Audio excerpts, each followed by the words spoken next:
Musa alayhi salam is the closest messenger to the messenger of Allah sallallahu alayhi wasallam in the Quran. That is why Allah mentions him more than any other messenger in the Quran. In the Quran, Allah does not talk to our messenger or talk about our messenger by name, because He only mentioned him by name 4 times. And He talks about Musa alayhi salam 70 times. Why? Because the life of Musa alayhi salam many times is actually a superimposing over the life of Muhammadur Rasulullah sallallahu alayhi wasallam. Don't forget that. When you're studying the life of Musa alayhi salam, you're actually also at the same time studying the life of Rasulullah sallallahu alayhi wasallam. All the time. Every time you studied in the Quran. That's the case. How so? Musa alayhi salam's career is 2 basic groups. He spoke to the pharaohs, he led the Israelites. It's 2 basic parts. And in between them there's a hijrah. In between them there is a migration. The messenger's life. He's talking to the Quraysh, which are like the Pharaoh. And he's dealing with the Jews and the hypocrites of Medina, which is like the Israelites. And in between them, there's a migration, there's a hijrah. It's actually superimposed. All the challenges Musa had with the Israelites, our messenger had with the munafiqun. All the challenges Musa had with Fir'aun, our messenger had with Quraysh. They're superimposed. So you have this parallel, and the Sahaba understood this. So when the first time the Prophet told them to fight in the path of Allah, they said, we're not going to be like the people who didn't follow Musa. We're not going to be like them and say, Inna hahuna qa'idun, we're sitting here waiting, you go fight. We're not going to be like them. They understood who they are in comparison. So the study of Musa alayhi salam is actually not just the study of Musa alayhi salam, it's the study of Rasulullah sallallahu alayhi wasallam himself. Okay. وَهَلْ أَتَاكَ حَدِيثُ مُوسَى, and did the news of Musa reach you? Hadith means anew, something new that happens. In other words, think of the story of Musa as it's just being given to you. I want to read to you something, I can't help myself, because I read the passage to you already of هَلْ أَتَاكَ حَدِيثُ مُوسَى, the entire translation. But let me tell you, Allah says here, He called them to the valley of Tuwa. You know that in the valley of Tuwa, when Allah called Musa alayhi salam, a long conversation happened, right? And then when he got back from the valley, he had long debates with Fir'aun. And then there was many years spent of the struggle between the Egyptians and Musa alayhi salam. Then they crossed the water. There were the 9 signs. All this stuff happened. But none of that is mentioned here right now. It's super brief. It's like a few ayat and the whole story is done. So what does she say? وَلَوْ قَصَدَ الْقُرْآنِ, actually, I'll go further. Actually, this is not, she goes, وَبِحَسَبِ الْقُرْآنِ أَنْ يُلْفِتَ إِلَى مَصِيرِ الطَّاغِيَةِ لِيَكُونَ عِبْرَةً لِمَنْ يَخْشَى وَلَمْ يَعْنِ الْقُرْآنِ هُنَا بِشَيْءٍ مِّن تَفْصِيلِ الْقِصَّةِ. The Qur'an did not intend to give you any details in the surah. Allah does not want to give you details. وَلَمْ يَذْكُرْ نَشْأَةَ مُوسَى. He didn't mention how Musa was raised. وَصِلَتَهُ الْأُولَى بِفِرْعَوْنَ, and his early connection to the Pharaoh. وَلَمْ يُحَدِّدْ تَارِيخَ الْحَادِثَةِ. It didn't give you the dates of when this happened. بَلْ لَمْ يَذْكُرْ كَذَلِكَ نَوْعَ الْآيَةِ الْكُبْرَى. He didn't even mention, he says he showed him the great sign, the greatest sign. He doesn't even say what the greatest sign was. There's a debate. Was it the hand? Was it the staff? Which one was it? The water parting? Which one was the greatest sign? And there's a big debate. Allah could have solved the debate and said, the greatest sign, and I mean this one. He could have just ended that debate. He didn't end it. He says, كذلك نوع الآية الكبرى التي أراها موسى فرعون ونوع النكال الذي أخذه الله به في الآخرة والأولى. Allah says He made an example out of the Pharaoh for the latest generations and the earlier ones. But how did He make him into an example? He doesn't mention here. وَإِنَّمَا الَّذِي عَنَاهُ أَنْ يُعْرِضَ مِنَ الْقِصَّةِ مَوْضِعَ الْعِبْرَةِ دُونَ تَعَلُّقٍ بِتَفْصِيلِ الْجُزْئِيَّاتِ مِمَّا لَيْسَ مِنْ جَوْهَرِ الْمَوْقِفِ. She says that all Allah mentioned, all Allah talked about is what is enough for you to take warning. You should be to Muhammad like Fir'aun should have been to Musa. Because if you're not like that to him, you're going to end up like Fir'aun. If I can do that to Fir'aun, who are you, Quraysh? That's all the point that's being made. Now the reason she mentions that is when we study these ayat, we're like, let's go over the entire story at Wadi al-Muqaddas Tuwa. Then let's go over the entire إِذْهَبْ إِلَىٰ فِرْعَوْنَ إِنَّهُ طَغَىٰ. Let's go into all the details of هَلَّكَ إِلَىٰ أَن تَزَكَّىٰ. That's not the point here. That point will be made elsewhere. When you dive too much into those details, you'll lose the point of what's being said here. where you are in the Quran. So oftentimes what happens is when we're studying Quran, we pay all of our attention to all the other places that it might connect to. That is of secondary value. The primary value is, where are you right now? What is being talked about right now? Pay attention to that first. Give it its due first. Then see the connections that come from other places in the Quran. Anyhow, so Allah tells the messenger to think about the story of Musa, which he's heard many times already. This is actually a later Meccan surah by many accounts. إِذْ نَادَاهُ رَبُّهُ, when his master called him, بِالْوَادِ الْمُقَدَّسِ, Allah also called his messenger ﷺ. He also met him in a cave up in a mountain. And Musa ﷺ also received revelation in a mountain. He went up there. بِالْوَادِ الْمُقَدَّسِ, he saw him in the sacred valley. Now the sacred valley, that, Turi Sinin, Mount Sinai, and all of that, why is Allah calling it Tuwa? So some say Tuwa isman lil Wadi al-Muqaddas, it's the name of the sacred valley. Tuwa also means, for example, a sacred place. Tuwa min al-layl means a small part of the night. And from it, an entire conversation came out, well, that place was only sacred that one night. So it was only sacred because that fire was lit there that one time and Allah spoke to him. Only that folded part of the night. Why? Because the verb tawa in Arabic means to fold up. Like tay. Tayya. It comes from tay, which means to fold up or roll up. So it was only one rolled up portion of the night where that conversation happened, and that is when that sacred nature of the night existed. That's another argument. But what I found the most beautiful is, some say, by the way, Tuwa is the name of the valley. Right? It's Ismul Alam. Lilwad. But she says, so beautiful, she says, وَأَقْرَبُ مِنْهُ وَاللَّهُ أَعْلَمُ, and I find the closest to this, and Allah knows best, أَن تَكُونَ حَالًا لِلْوَادِ الْمُقَدَّسِ, that it's a hal. A hal in English means it's an adverb, and even that's not understandable to you, I know. You don't know what an adverb is, and that's okay. 8th grade was a long time ago, and for those of you who are in 8th grade, you get some of the best sleep of your life in English class, so I understand. What does that mean? حَيْثُ طُوِيَتِ الْأَبْعَادُ مَا بَيْنَ أَرْضٍ وَسَمَاءٍ. Allah. She says, when Allah called him to the sacred valley, as it folded up the distance between the skies and the earth, the one in the skies came down to the one on the earth and they spoke together. And so the Tuwa is actually describing how the skies and the earth came so close to each other that one night when Allah spoke to Musa alayhi salam. And how did that happen with our messenger sallallahu alayhi wasallam in the night when Jibreel alayhi salam gave him Quran. Right? So it's describing this closeness between the skies and the earth of that night. So when that happens, what does Allah say to him? اذهب إلى فرعون إنه طغى. Go to the Pharaoh. By the way, Fir'aun is not an Arabic word. It's obviously an ancient Egyptian word. Its original pronunciation is argued to be Per'a. Per'a is 2 syllables. And it actually means the house, the great house. Literally from the ancient Egyptian language, research suggests it means the great house. And the reason he's called that is because he wasn't just a person, he was symbolized by the castles and monuments that he built.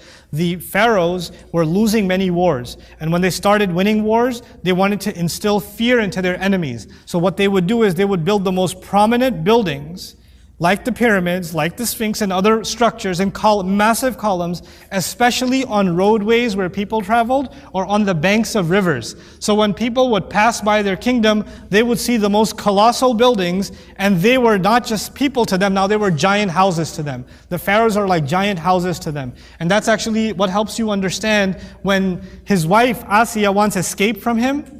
What does she say? رَبِّ ابْنِ لِي عِنْدَكَ بَيْتًا فِي الْجَنَّةِ. Make me a house in Jannah. I don't want this big house.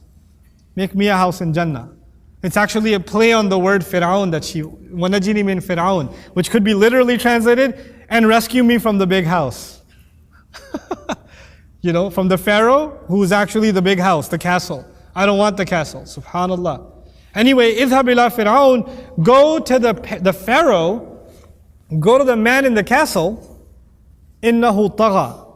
No doubt about it, he's rebelled. He's crossed the line. Tughyan is again crossing the line. Like I was telling you yesterday, إِنَّا لَمَّا طَغَى الْمَاءُ حَمَلْنَاكُمْ فِي الْجَارِيَةِ. When water crosses the line, it has no limits. The Pharaoh doesn't care what he does. He doesn't care who he kills. Doesn't care what law he breaks. It's not just that he commits crimes against Allah and declares himself God. He kills people. He oppresses people. He does injustice. He acts like he owns people. He enslaved an entire people. He's committed crimes against humanity. That is his tughyan. Go to him because he has rebelled. Other places in the Quran you will learn, Musa didn't just go to him alayhi salam to tell him about Allah. Musa went to him to say, you need to let the Israelites go. And arsil ma'ana bani Israel. Let the Israelites go. What the Bible says, let my people go, right? That's literally in the Quran. And arsil ma'ana bani Israel. Along with me and Aaron, you better let the children of Israel be released. You know? And he wouldn't let them go. Innahu tagha. And by the way, this is similar. This is important on a side note. This is not about language, but this is about history. But again, these things get overlooked, so I make it a point to highlight them to you. Fir'aun is compared to who in the Prophet's seerah? Quraysh. Fir'aun committed shirk, Quraysh commit shirk. But let's dig a little deeper. Why do they commit shirk? Understand something. The shirk of Fir'aun was political in nature. Why does he have slaves as the Israelites? It's free labor. If he doesn't have them, he can't build those massive castles. If he doesn't have those massive castles, he can't impress and instill fear into other kingdoms. And his kingdom will collapse. He has an entire political machinery in place, and in order to keep it in place, he needs to have slaves. The other Egyptians, why don't they rebel against him? Because he's created a religious worldview where the sun is God, Ra, and they are descendants of the sun god. So the children of God are gods of the earth, while the sun is the god of the sky. Right? So you can't mess with God. Messing with him is not just a crime against the government, it's a crime against God. It's sacrilegious. So he's created a religion in which messing with him is actually against the religion. So he's using religion to ensure his political stability. Think about that carefully. Religion can be used for political purposes, as it always has been, and it still is. Just go to any election anywhere in the world and find a politician kissing babies during the election season at a church. Religion is used for political purposes. Now come to Quraysh, more importantly. Quraysh didn't worship one God, they worshiped many gods. Where did they keep the idols? Around the Kaaba. Those idols were not the Quraysh's idols. Those idols belonged to all the other tribes. Quraysh had one or two. All the other tribes, each one of the tribes had their own custom custom team idol that they used to come and visit. And the idol is only sacred at the Kaaba. You can't take it home with you. You got to come here and visit and pay your respects. When they come and pay respects, when we come to Makkah today, do you spend money and help the economy of Makkah? You have to stay in a hotel, you have to buy food from the restaurants, you're going to end up shopping, you're going to pay a visa fee or whatever else fee, the cabbies are going to make money off of you, the bus driver, the crazy bus driver is going to make money off of you, everybody's going to make money off of you, isn't it? You're going to be supporting that economy because you are visiting the Kaaba. For them, the reason for other people to come and visit the Kaaba is each god is actually their customer base. This one is coming from Jersey, and those guys come from Philadelphia, and those guys come from Texas. They're all coming from different tribes, and if they lose one idol, they lose an entire customer base. When the Quran comes and says, destroy these idols, are you crazy? Nobody's going to come here anymore. What do we have, like gold here? All we got is water and these stones, these wooden idols. You get rid of them, you get rid of our economy. That means we're no longer the wealthiest tribe. And if we're not the wealthiest tribe, we're also not the most powerful tribe, are we? And then we lose all of our security. And by the way, the only reason nobody attacks Quraysh, when they travel, nobody attacks them. Why not? Because if somebody from Jersey attacked them, they say, oh, I know you from Jersey. You know what I'm going to do to your God when I get back? Nobody's going to mess with them because their idols are being held hostage at the Kaaba. There's a political structure in place. In order for them to keep their power, they will not listen to the Messenger of Allah. It's not just that one God doesn't make sense, it's bad for business. It's bad for politics. You understand? There's deeper problems here. So when the calls of messengers were given, that's why understanding, go to the Pharaoh, he has rebelled. He hasn't just rebelled because he's super arrogant and he thought he was God. He declared himself God for political reasons. He knows himself that he's a withered old man. Quran will say, فَتَوَلَّى بِرُكْنِهِ. He turned kneeling on his staff, like the guy couldn't even turn around without a staff. That withered old man probably leaned over, calls himself God. You think about that? Like he can't even stand up straight, and he calls himself God. It's all politics. It's all economics. That's what lies in the root of that kind of psyche. In the common people, it's the religion. The people who control them, it's money and it's power. It's those two things, and that was always there, and that will always be there. And by the way, that is these cancers, money and power, can affect any religion.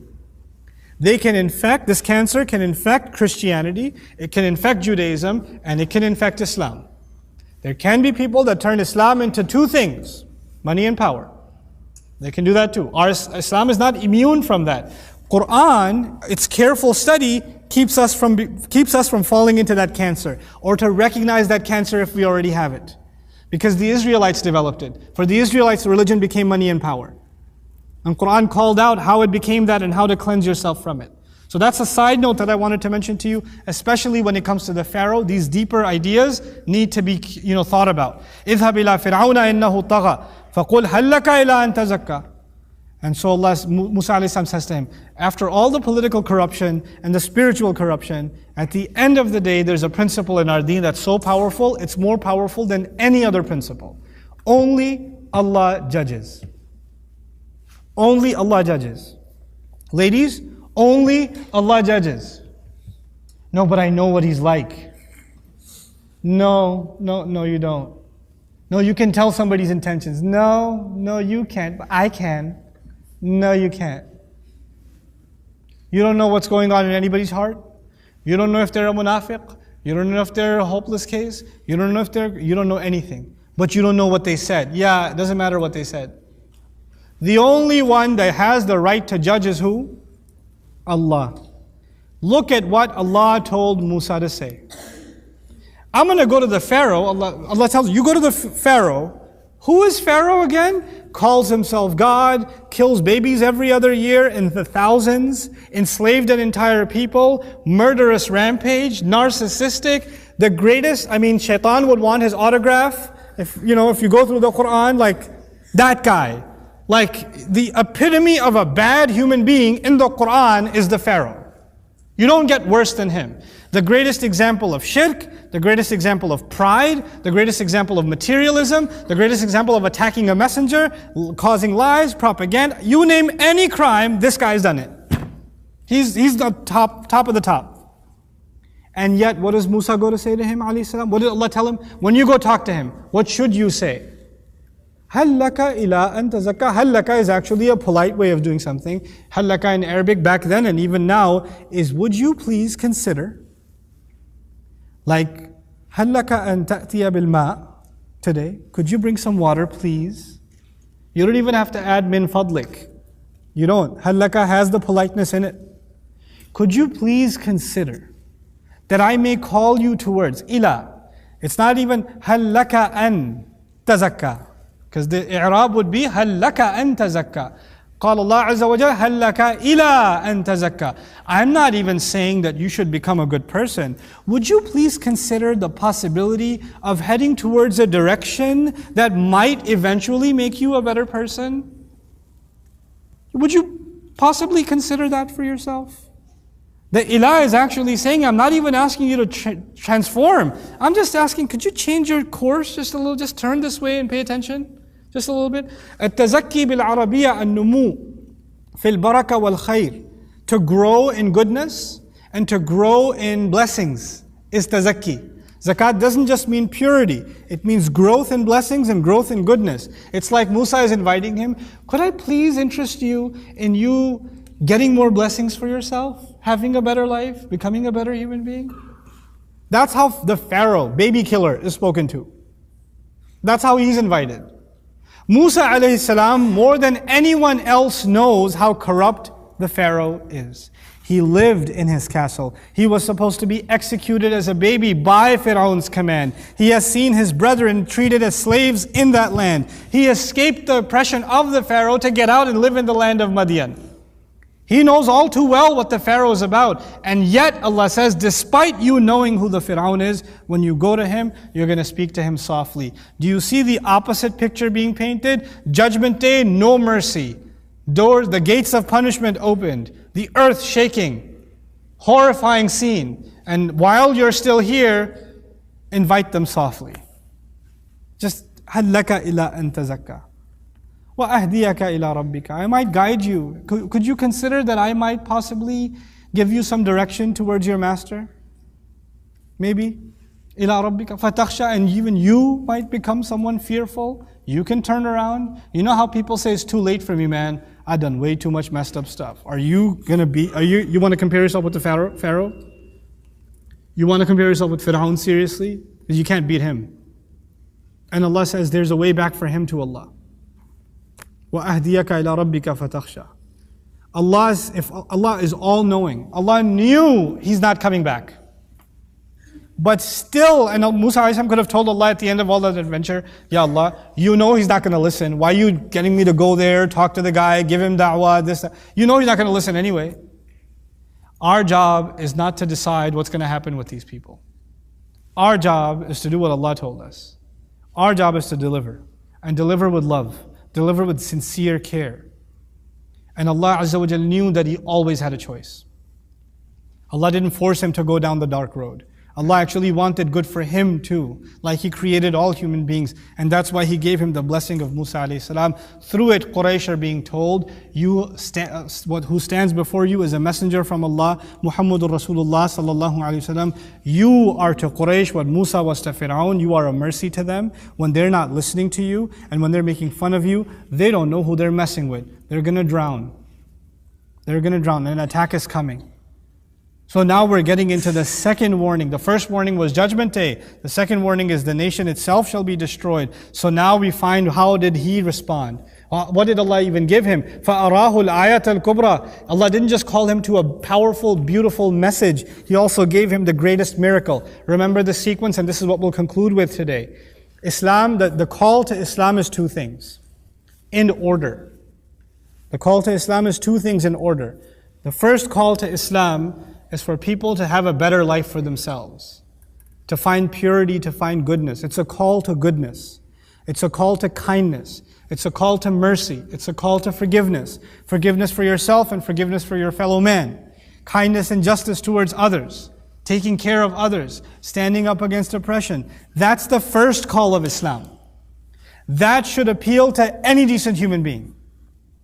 And when that appeals to a human being, and then they say, fine, I see good in Islam, but how do I know? Because I see some good in other religions too. Now that I see good in Islam, there's good in others too. How do I know that this is the right one? Then there's the discussion of al-ayat al-kubra. Then there's the evidences. Then there's, let me show you why this can only be from Allah. Let me prove it to you. You know what's happened today? We don't call people to goodness. We just want to prove it to them. We want to argue with them. We want to show them how the Qur'an's a miracle by science, or Qur'an's a miracle by language, or Qur'an's a miracle because of the 19 times table, or Qur'an's a miracle for this or that or the other. Then we want to troll them and argue with them and debate with them about the Prophet ﷺ, about this surah, about that or the other. All debate and argument. Did the Prophets come and start with, let me prove it to you? The Prophets come and start with a message of, let me give you a message that is beneficial for you. Inni lakum rasulun ameen. I mean well for you. I come here for your safety. I want goodness for you. That is actually the original message of Islam. Then you show the ayat. Look at the conversation Musa had with Fir'aun.